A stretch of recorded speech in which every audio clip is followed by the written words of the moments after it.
안녕하세요. 상상TV의 부동산 분석하는 남자예요. 오늘은 평택 미분양 펑펑펑이라는 주제로 찾아왔습니다. 현재 경기도 최신 미분양 통계는 2022년 11월 15일 기준인데요. 평택시는 10월 31일 742건의 미분양에서 628건이 증가하여 1370건의 미분양이 발생하였네요. 경기도에서 가장 많은 미분양을 기록하게 되었습니다. 어떤 아파트가 새롭게 미분양에 들어왔는지 살펴보면서 또 얼마 만에 완판될지도 예상해 보겠습니다. 같이 살펴보시죠. 평택시에는 3개의 아파트가 미분양 단지인데요. 저희가 기존 영상에서도 살펴보았던 화양지구의 2개 단지와 이번에 새롭게 미분양 통계에 들어온 석정공원 화성파크드림인데요. 먼저 화양지구의 2개 단지부터 살펴보면 11월 1일부터 11월 15일까지 15일 동안 4블럭 이편세상 하이센트는 미분양 129세대에서 112세대로 17세대가 분양되었네요. 2블럭 이편세상 라시엘로는 612세대 미분양에서 113세대가 분양되어 미분양 499세대입니다. 4블럭 하이센트는 분양률 88%, 2블럭 라시엘로는 분양률 53%이고요. 추세로 볼 때 완판까지는 최소 3개월에서 길게는 6개월 이상이 걸릴 수도 있을 것으로 보입니다. 현재 화양지구 이편한 세상은 계약금 1천만원 정액제에 중도금 무이자 단지이기는 한데 계약금 1천만 원이야 사실 조삼모사의 개념이어서 결국에는 계약금 10%를 내야 하니 큰 혜택이라 보기는 어렵고요. 금리가 폭등하는 시기에 중도금 무이자로 진행하여 그나마 저 정도 성적은 거둔 게 아닌가 싶습니다. 앞으로 추가적인 조건 변경이 있을지는 상황을 조금 더 지켜봐야 할 것으로 보여요. 그리고 화양지구의 경우 포레나 평택 화양도 저조한 계약률이라고 소문이 돌고 있습니다.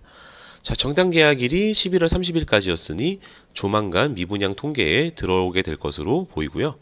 그렇다면 평택의 미분양은 더욱더 증가할 것으로 예상됩니다. 힐스테이트 평택 화양도 12월 중순에 오픈 예정이라고 하니 계속 유심히 지켜봐야 할 것 같습니다. 시장 상황이 안 좋아서 과연 이번에 오픈할지도 의문점이 드는 상황인데요. 계속 확인해 봐야 할 것 같고요. 당분간은 평택시 미분양의 대부분이 화양지구가 되지 않을까 싶습니다. 다음으로는 이번에 새롭게 미분양 통계에 들어온 석정공원 화성파크드림을 살펴볼게요. 사실 화성파크드림의 경우 그래도 고덕 삼성과 가까워서 시장 상황이 안 좋긴 해도 어느 정도 선방할 거라고 생각을 했었는데요. 막상 뚜껑을 열어보니 1296세대 중 537세대만이 계약을 하였습니다. 41%의 계약률이고요. 저희 상상TV에서는 미분양은 날 거라고 예상했지만 그래도 분양률이 50%는 넘길 것이라고 봤었는데 조금 더 저조했네요. 확실히 매수 심리가 바닥인 것을 확인할 수가 있고요.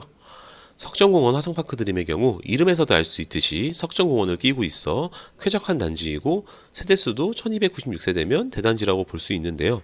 다만 이제 브랜드에서의 아쉬움이 좀 있고요. 나홀로 아파트라는 점과 학교가 멀다는 점이 단점이 되겠습니다. 다만 학교의 경우 입주민들을 위해서 셔틀버스 운행을 할 예정인 것으로 이제 알고 있습니다. 그리고 이번에 새롭게 살펴보는 단지인 만큼 분양가도 살펴봐야겠죠.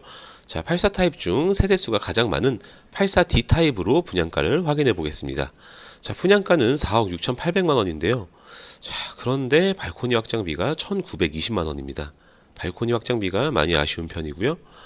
옵션도 이것저것 많은 편이어서 시스템 에어컨의 기본적인 것만 해도 1,000만 원은 훌쩍 넘어갈 것으로 보이네요. 여기에 가장 큰 문제는 이제 중도금 대출 이자이죠.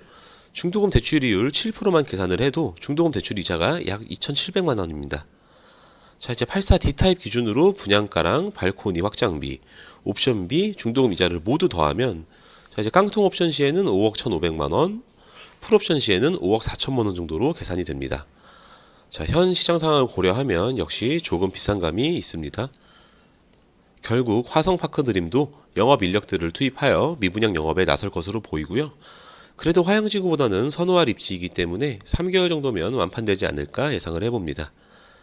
그래도 이제 바람으로는 유상 옵션 일부분을 무상으로 제공한다든지 하는 이런 혜택이 조금 더 있으면 좋긴 하겠습니다만 이러한 프로모션을 진행할지는 조금 더 지켜봐야 할 것 같습니다. 미분양이 발생하는 이유는 시장 상황이 변화였는데 사업주체 측에서는 기존에 측정해놓은 분양가대로 그대로 사업을 진행시키기 때문이라고 생각을 하는데요.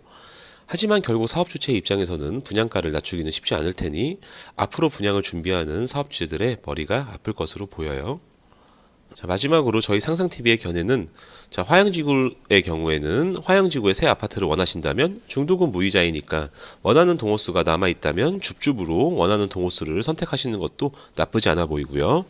2025년까지 화양지구가 핫하지 않을 것이라고 생각하신다면 자, 입주장에서 프리미엄이 많이 붙어있지 않거나 마이너스 프리미엄이 붙어있을 수도 있으니 입주장을 노려보는 것도 괜찮은 방법일 것 같습니다. 석정공원 화성파크드림의 경우에는 화양지구보단 빨리 미분양 물건이 정리될 것으로 예상됩니다만 마찬가지로 계속해서 부동산 시장이 안 좋을 거라고 생각하신다면 미리 중도금 대출 이자를 내면서까지 분양을 받기보다는 입주장을 노려보시는 것이 어떨까 싶네요. 자, 오늘 준비한 영상은 여기까지이고요. 앞으로도 정확한 정보 및 날카로운 예측으로 찾아오겠습니다. 오늘 영상이 유익하셨다면 좋아요와 구독을 부탁드리겠습니다. 감사합니다.